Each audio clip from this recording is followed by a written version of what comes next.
Karena bagi dia semua hal yang dari makhluk itu menjadi penghijab.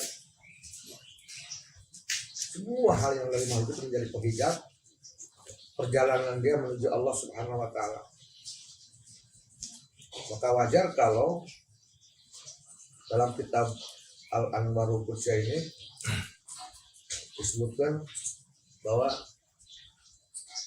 seorang murid itu, muridin artinya pencari Allah itu pasti oleh Allah Subhanahu wa taala diberi dulu modal hati.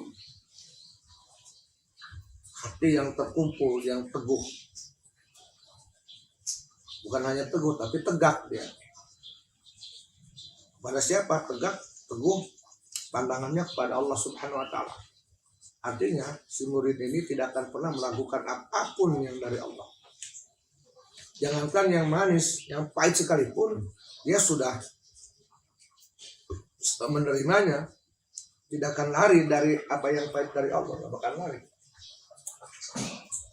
Karena ketika Allah Ta'ala menghendaki memilih seseorang untuk menjadi kekasihnya, di situ biasanya Allah ada dua keadaan.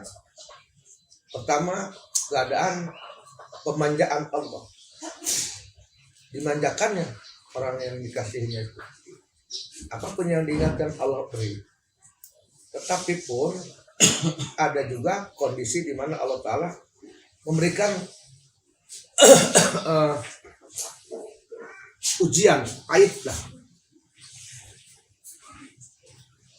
Tetapi keduanya itu pun sebetulnya hakikatnya Allah sedang memindahkan derajat kekasih dari derajat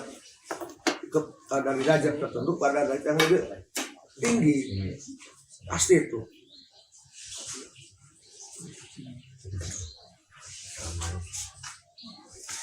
Jika Allah Ta'ala memanjakan sang kekasihnya dengan diberinya apapun yang diberikan, itu satu tanda bukti Allah sedang memperlihatkan keagungan dan kasih sayangnya dan nikmatnya. Lalu kenapa Allah Ta'ala terhadap kekasihnya kok memberi yang sakit, yang perih? Maka ketika Allah Ta'ala memberikan yang sakit, yang perih dan beban kepada kekasihnya,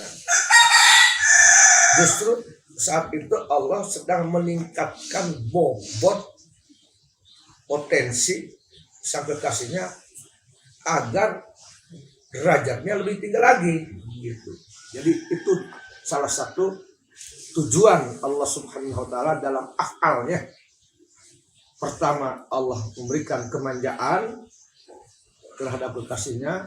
Tujuannya itu Allah sedang memamerkan, mengumandangkan, memproklamirkan bahwa Allah kepadanya sangat mencintainya dengan dibuktikan apa yang diinginkan oleh kekasihnya Allah beri, dimanjakannya kekasihnya. Dan Allah sedang memamerkan keagungan, kekuasaannya dan nikmatnya sebagai bentuk kasih sayang, agar kekasihnya itu semakin percaya, semakin yakin, semakin cinta kepadanya. Ada kondisi di mana Allah Ta'ala memberikan sakit, ujian, ya walaupun melalui manusia juga sih. Ada hinaan dari manusia, ejekan. Itu sebetulnya salah satu bukti Allah Ta'ala sedang memilih kekasihnya tersebut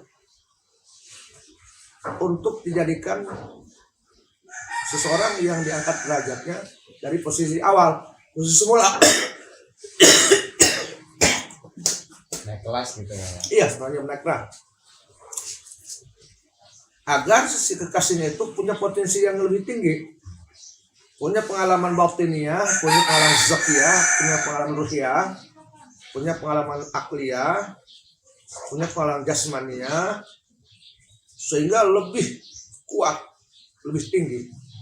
Dengan hal itulah Allah punya alasan, punya bukti untuk meningkatkan derajat kekasih, derajat kewaliannya.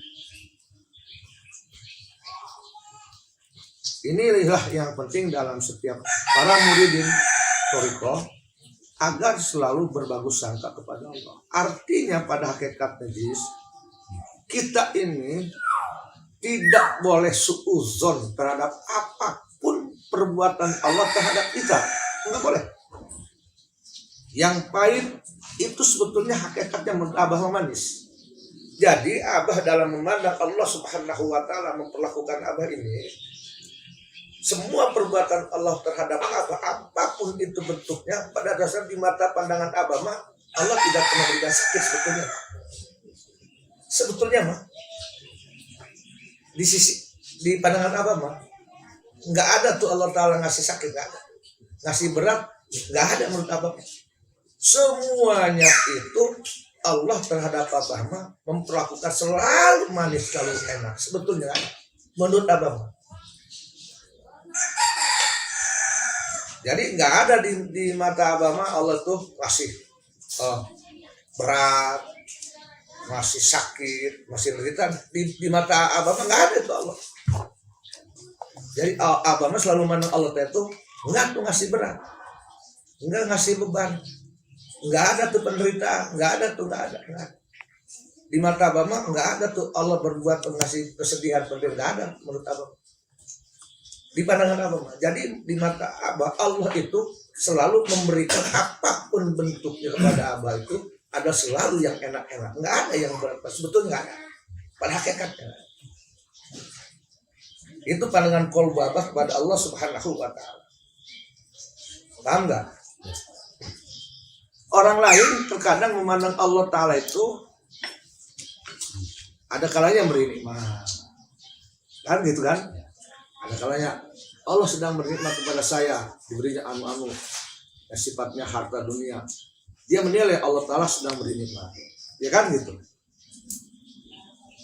Tapi ketika pula Allah Ta'ala memberi kepada dia yang pahit, bangkrutnya usahanya, kemudian itu manusia itu menilai lagi, oh Allah sedang kepada saya sedang memberi kesedihan, penderitaan, kan gitu.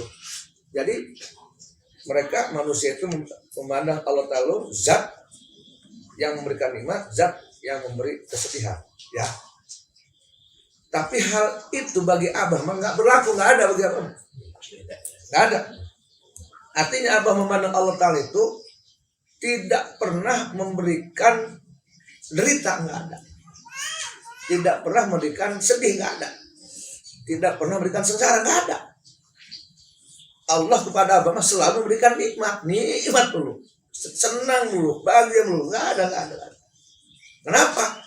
Karena apapun yang terjadi kepada Abah, yang kata orang sedih, menderita, dan sakit itu, Abah tahu hakikatnya itu adalah kenikmatan buat Abah. Jadi nggak ada bagi si Abah, nggak ada berita, nggak ada, kosong. Karena Abah melihat dalemannya penderitaan, kesedihan, kesusahan, walaupun melalui manusia. Contohnya, makanya ketika ada manusia mencaci maki Abah, menghina Abah, menyebut paling bodoh, goblok, tolol, sesat, dan Abah memandang bahwa itu adalah kehendak Allah, maka Abah tidak melihat itu manusianya dari sisi manusia, dari sisi akalullahnya. Akalullah di sisi Abah adalah semuanya terhadap Abah menikmat, nggak ada buruk. Jadi nggak ada bagi Abah memandang Allah buruk, nggak ada. Artinya buruk di sini kesedihan, penderitaan, nggak ada.